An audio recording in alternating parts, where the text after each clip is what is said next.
Hay un salmo muy bello que describe a Dios como Dios debe de ser conocido. Para que el hombre pueda tener una relación como debe de tenerla con Dios. Es muy común que nuestra relación con Dios entre en crisis. Es muy común. Y es muy común que entre en crisis porque pensamos en Dios circunstancialmente, es decir, de acuerdo a cómo estemos, y si Él nos contestó lo que queríamos como queríamos, entonces tenemos una buena relación con Dios. Si nos va bien, estamos bien con Dios. Pero cuando tenemos problemas, cuando tenemos crisis, cuando tenemos adversidades, no pensamos en que estemos bien con Dios. Es muy común que alguna persona me haya dicho alguna vez, pues es que yo no sé qué creer de Dios porque yo le he pedido y no me contesta. Es que las personas no tenemos una buena concepción de Dios, no tenemos un conocimiento y entendimiento verdadero de quién es Dios, para que sepamos relacionarnos con Dios. Y si no tenemos un buen entendimiento de quién es Dios, no tendremos una buena relación con Dios. La percepción, la concepción que tengamos de las cosas definen mucho nuestras relaciones. Esto sucede, por ejemplo, en la vida matrimonial, en la vida familiar, en la vida laboral. Nos acercamos a la gente teniendo preconcebido que vamos a sacar una ventaja, y si no la sacamos es que yo creí que me iba a ayudar, es que yo no pensé que ella fuera así, es decir, tenemos conceptos predefinidos, incorrectos, con desconocimiento, y entonces todo eso turba nuestras relaciones. Era muy importante que David tuviera una concepción correcta de quién es Dios, para entonces tener una relación correcta con Dios. Nuestras relaciones dependen del conocimiento que tenemos de la otra parte. Y David tenía una concepción correcta, sana, buena. Había aprendido a conocer a Dios para entonces definir quién era Dios. Y David escribe aquí un salmo precioso, maravilloso, que habla de quién es Dios, de cómo es Dios. Y entonces él escribe el gran Salmo 139. El Salmo 139 tiene la característica de describir atributos muy importantes de Dios. Y los descubre a través de este precioso salmo. Quiero leer este Salmo 139. Oh Jehová, tú me has examinado y conocido. Tú has conocido mi sentarme y mi levantarme. Has entendido desde lejos mis pensamientos. Has escudriñado mi andar y mi reposo, y todos mis caminos te son conocidos. Pues aún no está la palabra en mi lengua, y he aquí, Jehová, tú la sabes toda. Detrás y delante me rodeaste. Sobre mí pusiste tu mano. Tal conocimiento es demasiado maravilloso para mí, alto es, no lo puedo comprender. ¿A dónde me iré de tu espíritu? ¿A dónde huiré de tu presencia? Si subiere a los cielos, allí estás tú. Si en el sepulcro hiciere mi estrado, allí estás tú. Si tomare las alas del alba y habitar en el extremo del mar, aún allí me guiará tu mano y me asirá tu diestra. Si dijere, ciertamente las tinieblas me encubrirán, aún la noche resplandecerá alrededor de mí, aún las tinieblas no encubren de ti. Y la noche resplandece como el día, lo mismo te son las tinieblas que la luz. Porque tú formaste mis entrañas, me hiciste en el vientre de mi madre. Te alabaré porque formidables, maravillosas son tus obras. Estoy maravillado y mi alma lo sabe muy bien. Encubierto de ti mi cuerpo, bien que en lo oculto fui formado y entretejido en lo más profundo de la tierra. Mi embrión vieron tus ojos, y en tu libro estaban escritas todas aquellas cosas que fueron luego formadas, sin faltar una de ellas. Cuán preciosos me son, oh Dios, tus pensamientos, cuán grande es la suma de todos ellos. Si los enumero, se multiplican más que la arena. Despierto y aún estoy contigo. De cierto, harás morir al impío. Apártense pues de mí, hombres sanguinarios, porque blasfemias dicen ellos contra ti. Tus enemigos toman en vano tu nombre. ¿No odio, oh Jehová, a los que te aborrecen y me enardezco contra tus enemigos? Los aborrezco por completo, los tengo por enemigos. Examíname, oh Dios, y conoce mi corazón. Pruébame y conoce mis pensamientos. Y ve si hay en mí camino de perversidad y guíame por el camino eterno. Este es un salmo que David escribe cuando asciende al trono. Había muerto Saúl, habían acabado muchas de sus penurias, de sus grandes problemas habían terminado.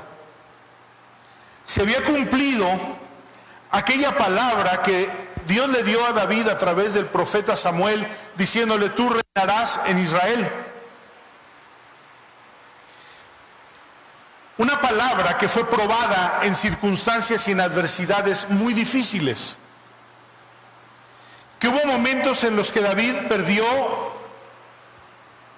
la visión si verdaderamente se cumpliría o no esa palabra, y llegó a pensar que no se cumpliría, porque eran tan grandes las aflicciones, tan grande la opresión que él vivía a causa de Saúl, que en su pensamiento se conformó la idea de que tal vez él terminaría muerto y nunca llegaría al trono de Israel. En diferentes momentos de su vida le fue confirmada esa palabra. Incluso 2 veces quien le confirmó esa palabra fue Saúl. Cuando estaba en Siria y David era perseguido por 3,000 hombres diestros, sumamente competentes de Israel, que Saúl escogió para perseguir a David y matarlo. Dios puso la vida de David, de Saúl, en manos de David. La otra ocasión anterior a esa, en Envid-en-Gad, también la mano de David pudo ser contra Saúl y lo pudo haber matado, pero no lo hizo. Y Saúl, cuando David le habló y le dijo: mira, aquí tengo tu lanza, esta noche pude haberte matado. Estaban en Sif. La ocasión anterior, en Envid-en-Gad, le dijo: aquí está un poco de tu capa, de tu túnica, yo la corté mientras dormías. Y entonces Saúl le dice: yo sé que tú reinarás en mi lugar, y le pide misericordia por su descendencia, porque sabía que él iba a reinar. Pero David había perdido en la crisis, en la persecución, en la opresión, había perdido de vista la posibilidad de reinar. 12 años estuvo huyendo y siendo asediado, acechado por Saúl. Y entonces uno piensa o reflexiona: ¿qué habría pensado David todos esos años cuando llegó el profeta, lo ungió para ser rey, y de allí en adelante lo único que tuvo fue una persecución intensa contra su vida?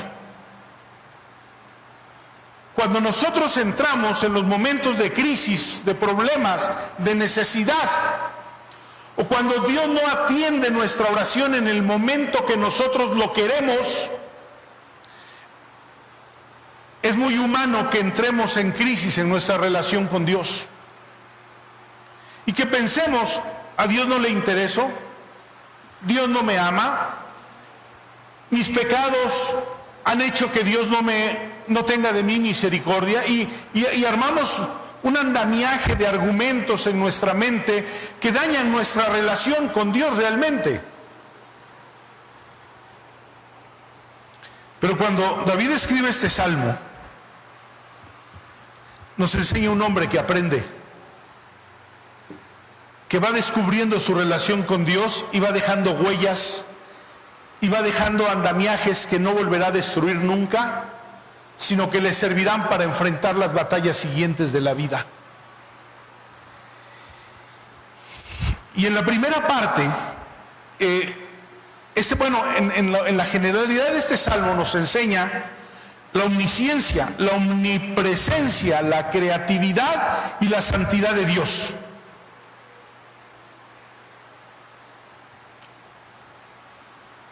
Y las describe en torno a la relación que él tiene con él, es decir, ¿con quién estoy relacionándome?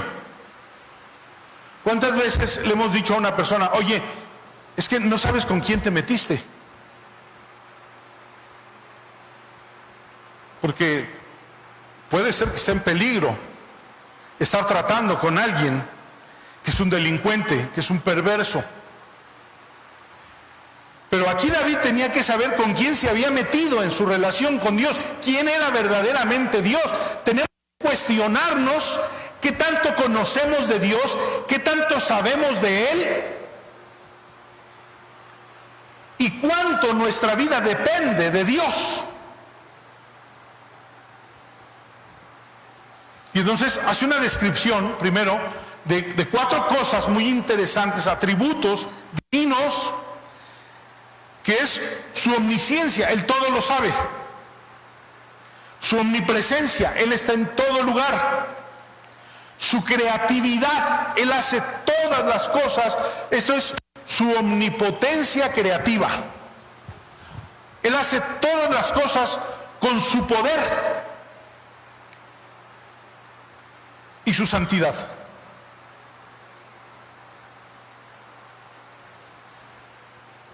Y esto nos enseña lo que para el salmista era la omnisciencia, el conocimiento completo que Dios tiene de mí. Dios me conoce completamente y no se equivoca en nada de mí. Había una situación, una vez un joven casado me platicó su infancia. Fui yo a predicar a una iglesia y él me llevó a cenar y me empezó a platicar su infancia y me decía, bueno, nosotros fuimos 15 hijos. Mi papá era trailero. Cuando él llegaba a la casa, mi mamá le daba quejas y mi papá le pegaba el primero que pasaba porque ni siquiera nos conocía. No sabía quién era yo, no sabía cómo nos llamábamos. Y entonces mi mamá le decía a él las quejas como si él supiera de quién se trataba, y entonces mi papá nada más se enojaba y al primero que pasaba le pegaba. No nos conocía. Pero la omnisciencia de Dios nos habla de que Dios nos conoce porque Él nos hizo. Él sabe todas las cosas. Y algo muy interesante es que Dios, que todo lo sabe, desde los pensamientos interiores hasta las acciones exteriores, todo nos conoce Dios perfectamente.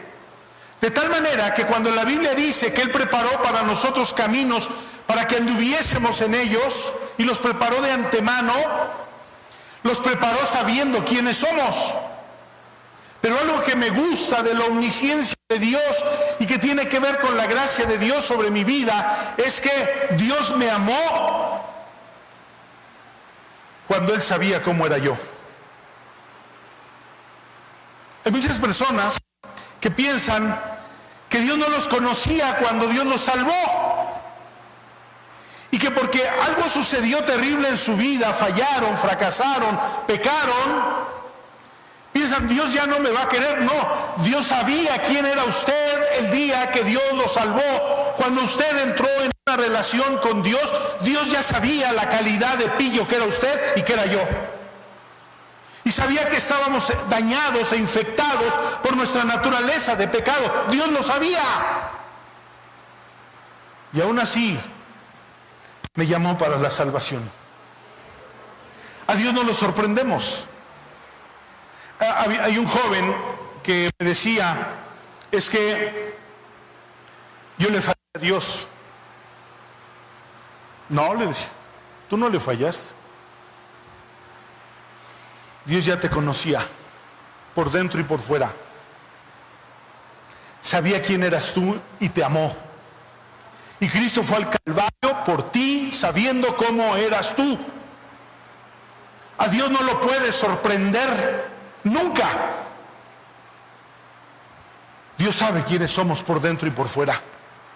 Y el salmista dice aquí en esta parte del Salmo: oh Jehová, tú me has examinado y conocido, tú has conocido mi sentarme y mi levantarme, has entendido desde lejos mis pensamientos, has escudriñado mi andar y mi reposo, todos mis caminos, todos mis caminos te son conocidos. Pues aún no está la palabra en mi boca, y aquí Jehová, tú la sabes toda, y delante me rodeaste, detrás y delante me rodeaste. A pesar de que tú sabes todas las cosas, tú me rodeaste, tú me abrazaste, tú me amaste. Aunque tú sabes mis pensamientos y conoces mis acciones, sobre mí pusiste tu mano. Y entonces el salmista dice: tal conocimiento es demasiado maravilloso para mí. Es alto, tan alto, que no lo puedo comprender. No puedo entender cómo me amaste sabiendo hasta mis pensamientos. Esa es la omnisciencia de Dios. Podía ser que cuando David sufrió la persecución de Saúl y llegaban momentos como los de Zif, cuando llegó David a refugiarse a esa ciudad, y los de Zif fueron de chismosos, después de que los libró, fueron de chismosos con Saúl y le dijeron: ¿a que no sabes quién está en nuestra ciudad? David. Y entonces Saúl escogió 3,000 hombres diestros para ir a matar de una vez a David. Y se fue a Zif, y Dios le habló a David que se moviera de allí. Dios, que conocía a David, estaba librando a David de la mano de Saúl. Y si lo merecía o no lo merecía, Dios decidió amar a David.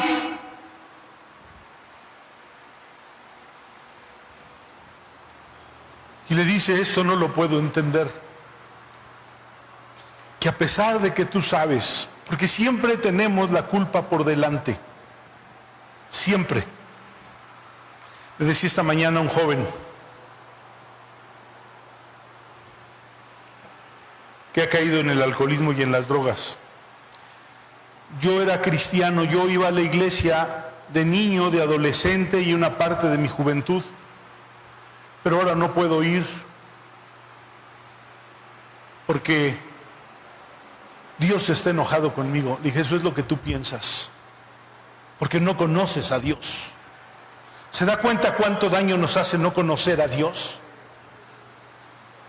Pero en su omnisciencia, Él sabía quiénes éramos, Él sabía nuestros pensamientos, Él sabía nuestra conducta hasta que muramos, y nos amó.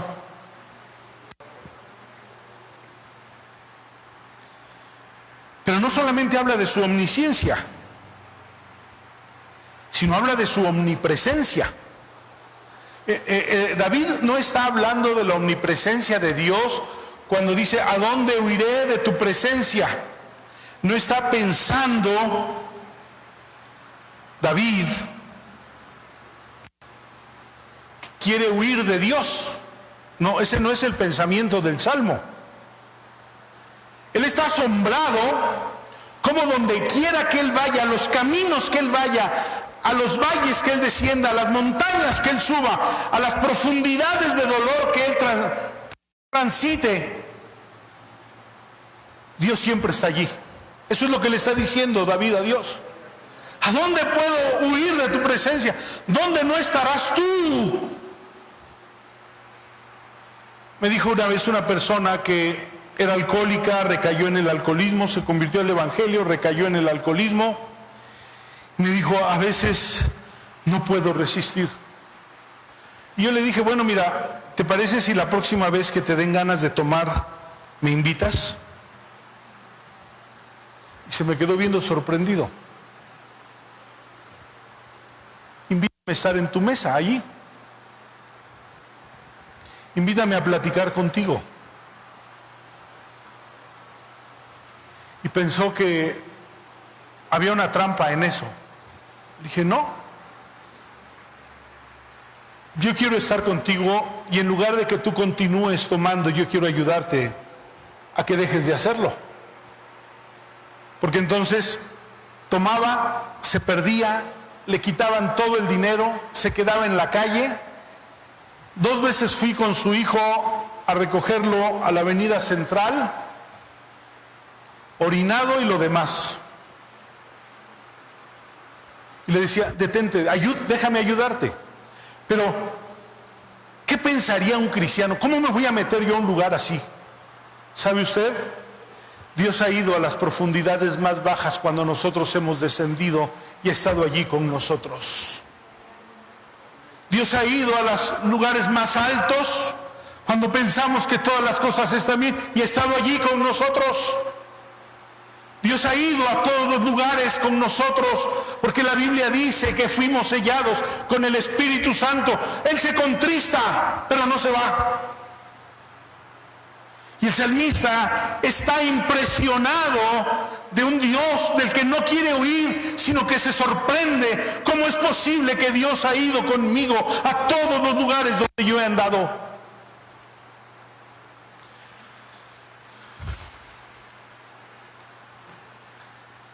Dios está presente en todo, desde lo temporal hasta lo eterno.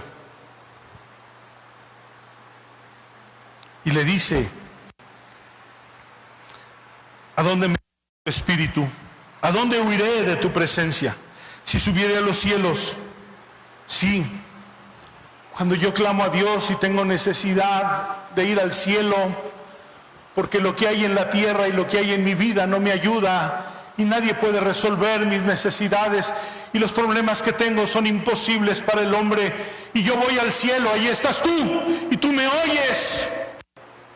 El cielo siempre oye, el cielo siempre se abre y el cielo siempre responde. Y David dice, si voy al cielo, ahí estás tú. Porque Dios nunca deja de oírnos. Si en la muerte hiciere mi estrado, el día que yo vaya a la muerte, el día que yo tenga que descender para acabar en esta vida, ahí estás tú, y allí tu mano me asirá y me levantará para resurrección eterna. Qué maravilloso es el pensamiento de David, qué maravilloso lo que él conocía de Dios.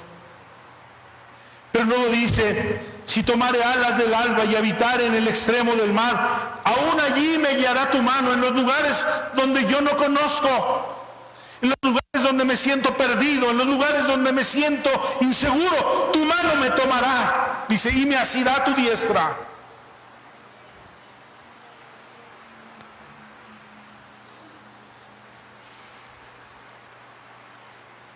Me asirá tu diestra. Si dijere, ciertamente las tinieblas me encubrirán, aún la noche resplandecerá alrededor de mí. Todos hemos tenido experiencias dolorosas. Tal vez muchos jóvenes todavía no las tengan,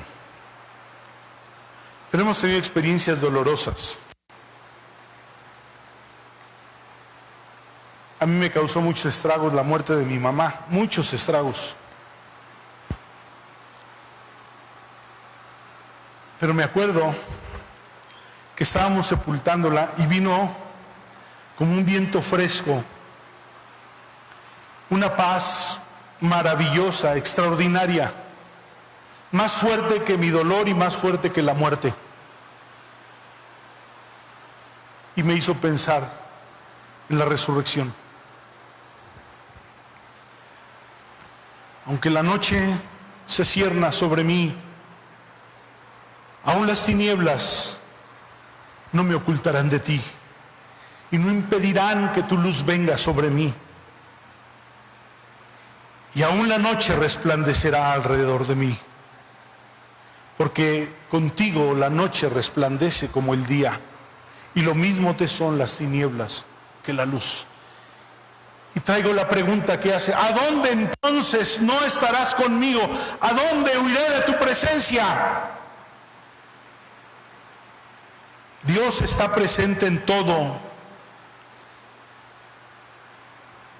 Dios nunca se esconde de nosotros. Nunca. ¿Ha descendido a las partes más bajas del pecado? Allí irá contigo.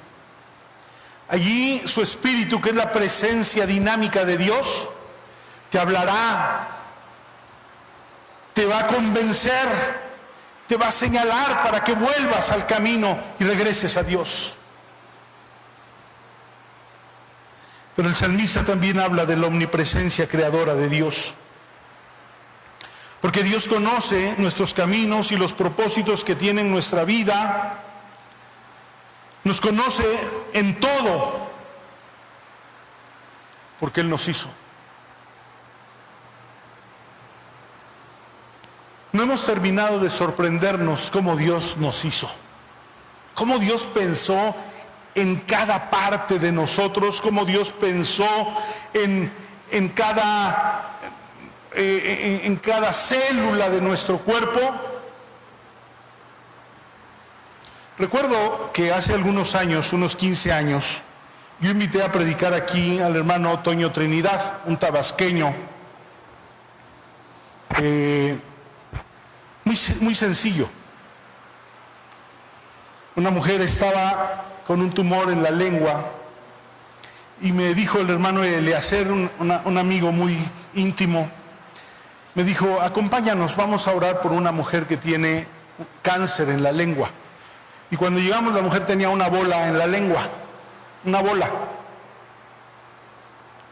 Y el hermano Toño Trinidad le dijo: mire, hermana, un hombre tan sencillo, tan sencillo, y le dijo: nosotros vamos a orar ahora por usted, pero Dios no la va a sanar aquí. Vaya al médico, y cuando usted esté delante del médico, el tumor se le va a caer, le dijo. Y yo,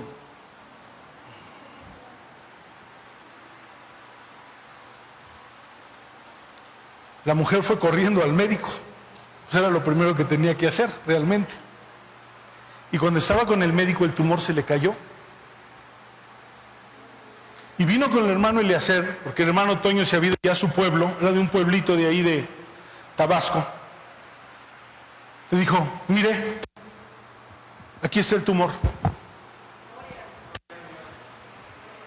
Y entonces me dijo: Toño, pastor, invítame a predicar a tu ciudad, me dijo.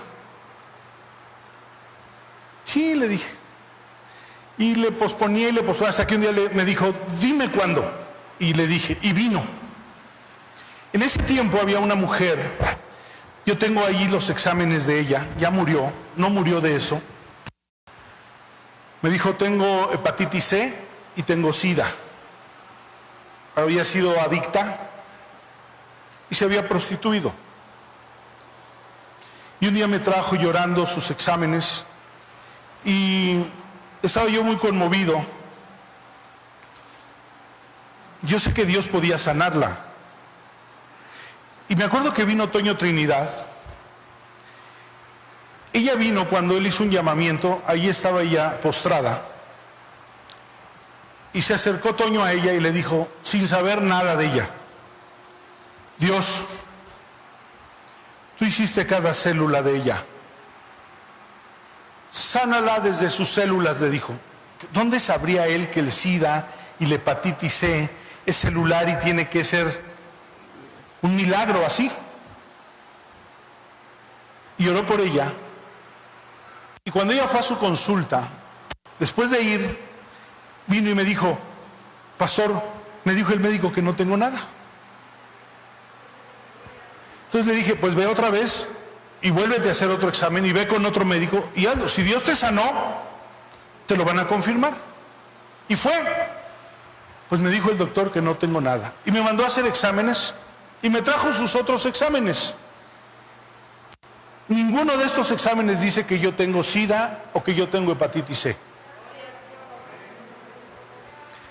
El salmista conocía a Dios. Sabía quién era Dios. Tu omnipotencia creadora me hizo, me construyó. Y entonces el salmista dice: porque tú formaste mis entrañas, tú me hiciste en el vientre de mi madre, te alabaré, porque formidables, maravillosas son tus obras. Estoy maravillado y mi alma lo sabe muy bien.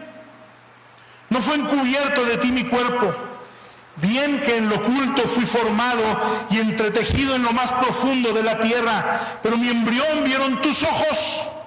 Y en tu libro estaban escritas todas aquellas cosas que fueron luego formadas, sin faltar una de ellas. Cuán precioso, Dios, me son tus pensamientos, cuán grande es la suma de todos ellos. Si los enumero, se multiplicarán más que la arena. Y lo más maravilloso, tú estás conmigo, y aun cuando despierto, tú sigues aquí. Esa omnipotencia creadora nos dice: Dios nos hizo para Él. Él nos hizo para Él. No me hizo para el trabajo, no me hizo para el dinero, me hizo para Él. Para Él. Como el ciervo brama por las corrientes de las aguas, así clama por ti, oh Dios, el alma mía. Mi alma tiene sed de Dios, del Dios vivo. Dios me hizo para Él. Y termina diciendo: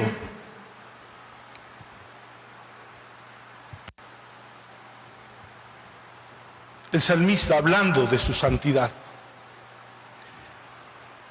Pero me parece que el Salmo tiene una secuencia tal que parece que cuando viene desde la omnisciencia, la omnipresencia y la omnipotencia creadora, Dios está teniendo una experiencia con nosotros y nos lleva por caminos que nuestra naturaleza necesita para convertirnos en la persona que Dios necesita en el mundo para Él.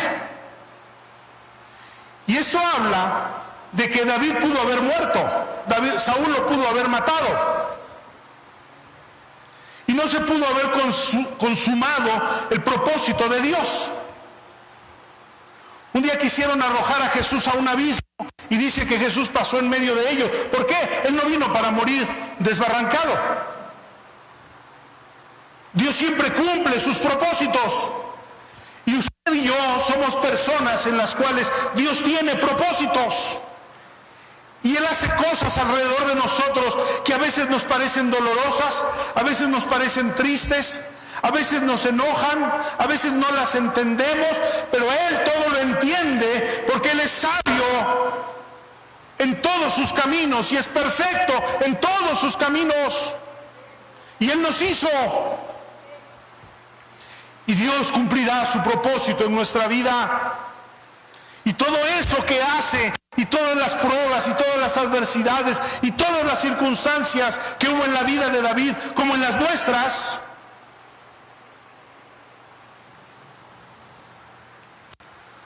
son para que participemos de su santidad. Nunca se queje de una enfermedad, de un camino difícil, de una prueba, de un dolor, porque así Dios perfecciona a los santos y los hace participantes de su naturaleza divina. Y dice: de cierto, Dios, harás morir al impío. Apártense pues de mí, hombres sanguinarios. Ahora el salmista ya no vacilaba entre juntarse o no juntarse con ellos. No, ya tenía claro quiénes eran ellos, porque tenía claro quién era Dios. porque blasfemia dicen ellos contra ti. Tus enemigos toman en vano tu nombre. ¿No odio Jehová a los que te aborrecen y me enardezco contra tus enemigos? Los aborrezco por completo y los tengo por enemigos. Dios había perfeccionado la vida de David. No fue así con Saúl. ¿Se acuerdan que Saúl llevó al rey al que tenía que matar, al rey de Amalek, y se lo llevó con él como cuates, y no quiso matar a todas las vacas? Es decir, él no hacía diferencia entre lo que para Dios es santidad y lo que para Dios es pecado. Pero David lo aprendió conociendo a Dios, y lo escribe aquí, y termina el Salmo diciendo: no es suficiente con que yo distinga el pecado de lo santo. No es suficiente. Necesito esto. Examíname, oh Dios, y conoce mi corazón. Pruébame y conoce mis pensamientos, y ve si hay en mí camino de perversidad, y guíame por el camino eterno. Son las pruebas, las adversidades, las que nos hacen amar a Dios y esperar en Dios. Buscar a Dios y desechar lo malo. La relación de David no tenía conflicto porque conocía a Dios. Era el Dios con el que él se había relacionado en su omnisciencia, en su omnipresencia, en su omnipotencia creativa y en su santidad. Conozca a Dios para que sepa qué puede esperar de Él.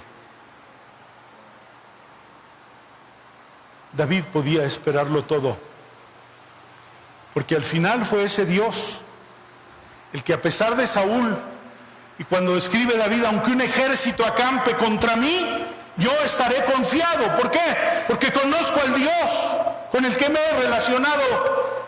No son las circunstancias, ni es la vida, ni es la salud la que determina mi vida, es Dios. Aprendamos a conocer al Dios con el que nos hemos relacionado. Cierre sus ojos.